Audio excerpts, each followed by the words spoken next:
हमारी तो 1 बजे ऐसे खुलती है क्योंकि मेरा जो सेट है वो काफ़ी दूर से आता है और वो एक सरदार जी हैं। Hello everyone, welcome to my new blog.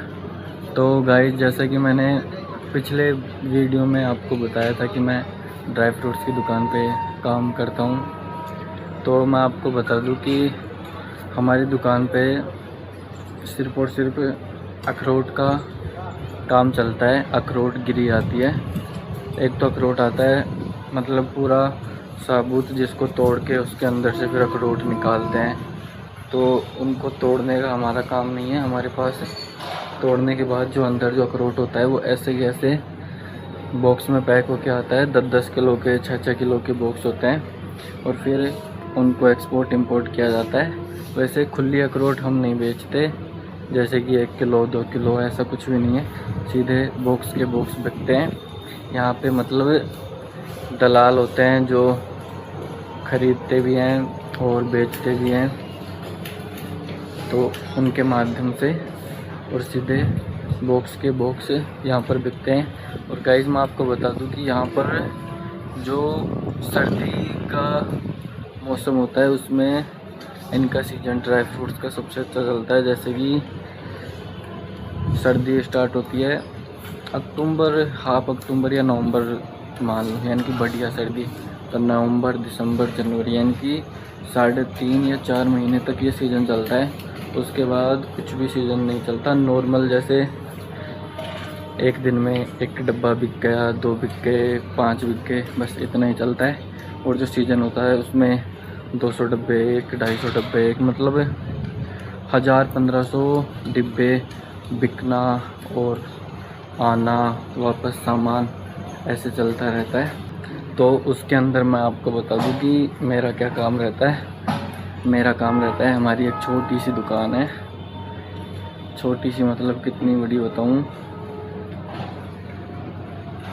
छोटी सी मतलब छोटी सी दुकान है ना। तो उसको 1 बजे हमारी दुकान खुलती है, दोपहर के 1 बजे, और शाम के 7 बजे तक हम बढ़ा देते हैं, यानी कि 6:30 पौने 7 बजे हम बढ़ाना स्टार्ट कर देते हैं। और बढ़ाना क्या है, मतलब कुछ बॉक्स जो बाहर रखे होते हैं उनको अंदर रखना दुकान के, और जो टेबल बाहर होती है सामान रखने के लिए उस टेबल को अंदर रखना, ये सब करके लाइट वाइट बंद करके और बढ़ाने का काम, इतना काम सिर्फ मेरा है। और जैसे मान लो कि कोई सामान लेने आया, कोई भी खरीदने के लिए आया, तो जो कांटा रहता है उसके ऊपर बॉक्स को रखना और वज़न करके और अगले बंदे को दिखाना कितना वज़न है कितना नहीं है और कितने बॉक्स ले रहा है, उसके हिसाब से पूरे बॉक्सों को उसके ऊपर कांटे के ऊपर रख कर वज़न करके दिखाना और ऐसे कैसे साइड में लगा देना। फिर बाद में जो बंदा ख़रीदने आता है वो पलदार भेजता है, मतलब पलदार होते हैं जो यहाँ पर काम करते हैं, जो डिब्बे के हिसाब से पैसे लेते हैं। जैसे कि कोई 10 किलो का है, 20 किलो का डिब्बा होता है तो उसके 20 रुपये, और इससे ज़्यादा होता है तो एक डिब्बे के 60 रुपये।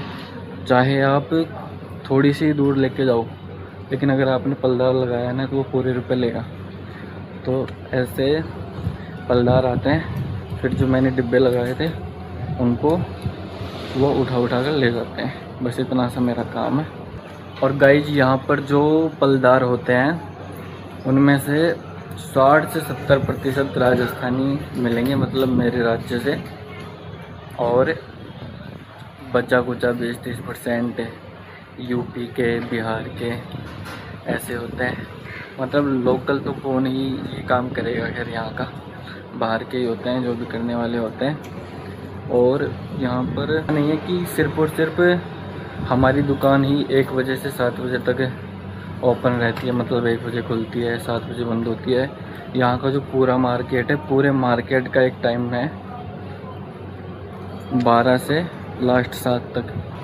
और मतलब शरीर से काफ़ी ज़्यादा मोटे और वैसे हैं तो उनके हिसाब से ही आते हैं, और वो आते हैं तभी हमारी दुकान खुलती है, क्योंकि चाबी उन्हीं के पास रहती है।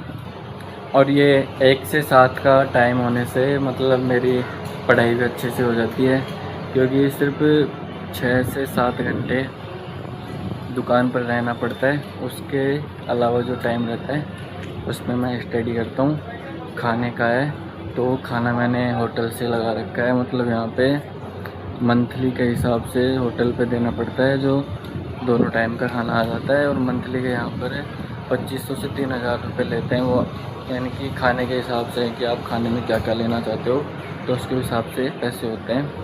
तो खाना मैंने ऐसे लगा रखा है, सिर्फ़ और सिर्फ सोने का और जो नहाने धोने का टाइम होता है वो सिर्फ मेरा वेस्ट होता है दुकान के टाइम के अलावा। उसके बाद जो बचा टाइम होता है उसमें मैं मेरी स्टडी करता हूँ, क्योंकि अभी मतलब नोटिफिकेशन तो खैर नहीं आया ऑफिशियल नोटिफिकेशन, लेकिन ऐसा बताया जा रहा है कि दिल्ली पुलिस की वैकेंसी आने वाली है कुछ टाइम में और आरपीएफ की भी आएगी। तो उसके हिसाब से मतलब ज़्यादा तो नहीं, दिन का 2 से 3 घंटा मैं निकाल लेता हूँ और मेरे हिसाब तक शायद इतना काफ़ी है। क्योंकि मैं तैयारी अभी तो स्टार्ट कर नहीं रहा, क्योंकि मैं अभी सिर्फ शुरुआत ही कर रहा होता तब तो मेरे को पूरे 6 से 8 घंटे की ज़रूरत होती, क्योंकि उसमें जीके के कितने सब्जेक्ट हैं, मैथ है, रीजनिंग है और दिल्ली पुलिस में कंप्यूटर भी आता है। तो ऐसा बिल्कुल नहीं है, मैंने तैयारी की है, पहले एग्ज़ाम भी दिया है, तो मेरा मतलब बेसिक सब कुछ क्लियर है। बस ये है कि मेरे को ओनली फॉर जो पहले का पढ़ा हुआ नोट्स बनाए उनका रिवीजन करना और मॉक लगाना, इतना मेरा काम है।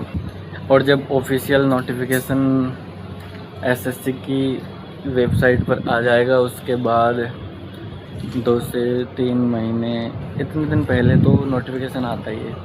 तो नोटिफिकेशन आने के बाद अपनी जॉब से थोड़ा रेस्ट ले लेंगे और उसके बाद बढ़िया से तैयारी कर लेंगे। लेकिन अभी जॉब करते करते अगर मैं 2 से 3 घंटे में निकाल लूँ, जैसा कि इसमें जीके का वेटेज सबसे ज़्यादा होता है 50%, तो 2 घंटे मैंने जीके के लिए निकाल दिए। 1 घंटा है उसमें, खैर रीजनिंग का तो 10 से 15-20 मिनट मान लो, रीजनिंग में तो इतना ही लगता है क्योंकि रीजनिंग मेरा क्लियर है, सिर्फ और सिर्फ एक मॉक लगाने की ज़रूरत है। तो 20 मिनट में आराम से हो जाए, क्योंकि 25 क्वेश्चन आते हैं तो 25 क्वेश्चन 20 मिनट में आराम से हो जाए। क्योंकि किसी में टाइम थोड़ा ज़्यादा भी लगता है, तो कोई ऐसे आ जाते हैं जो सिर्फ देखे और टिक करें। और बचा जो 30 से 40 मिनट है उसमें 15 क्वेश्चन आते हैं मैथ के। तो एक मैथ का सेक्शनल मॉक मतलब रीजनिंग के अलग है, मैथ के 15 क्वेश्चन अलग है और जीके के 15 क्वेश्चन अलग, ऐसे अलग अलग उसमें बटा हुआ मॉक आता है अलग से। तो वो 15 क्वेश्चन है, 15 क्वेश्चन की खैर 40 मिनट तो मैंने ज़्यादा ही बता दिया, लेकिन आप 40 मिनट मान के चल लो। तो ऐसे करके और पूरे का रिवीजन हो जाएगा। और जैसे संडे के दिन मेरा छुट्टी रहता है, मैंने बताया भी था आपको, तो संडे वाले दिन जो 6 दिन में जो पढ़ा उसका बढ़िया तरीके से दोबारा रिवीजन और फुल मॉक लगाना, ये सब हो जाता है। और रही बात आरपीएफ की, तो आरपीएफ में तो सिर्फ और सिर्फ मैथ और रीजनिंग और जीके मतलब सेम ही सब्जेक्ट है। दिल्ली पुलिस में सिर्फ और सिर्फ कंप्यूटर अलग से पढ़ना पड़ता है और कुछ भी नहीं है। तो मतलब दोनों की तैयारी एक तैयारी में ही बढ़िया से हो रही है। और मैं आपको बता दूं, आप ये देख रहे होंगे कि मैं सिर्फ ये 2 वैकेंसी का इनाम क्यों ले रहा हूँ। तो पहली बात तो ये कि मैं सिर्फ और सिर्फ सेंटर की तैयारी कर रहा हूँ, और सेंटर में भी सिर्फ और सिर्फ मतलब एग्ज़ाम तो मैं सारे दे रहा हूँ, ऐसा नहीं है, क्योंकि एग्ज़ाम देने से तो ज़्यादा कुछ नहीं तो नॉलेज तो होता ही है। और इन 2 वैकेंसी का इनाम मैं बार बार इसलिए ले रहा हूँ क्योंकि मेरा मतलब सपना है बेल्ट की नौकरी में ही जाने का, अगर जाऊँ तो।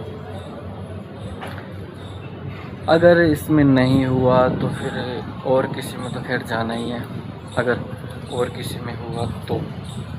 ऐसा नहीं कह रहा कि मेरा होएगा ही, वो तो अपनी मेहनत और उसके ऊपर होता है। लेकिन मोस्टली जो मैं प्रायोरिटी देता हूँ वो बेल्ट वाली नौकरी को देता हूँ सबसे पहले।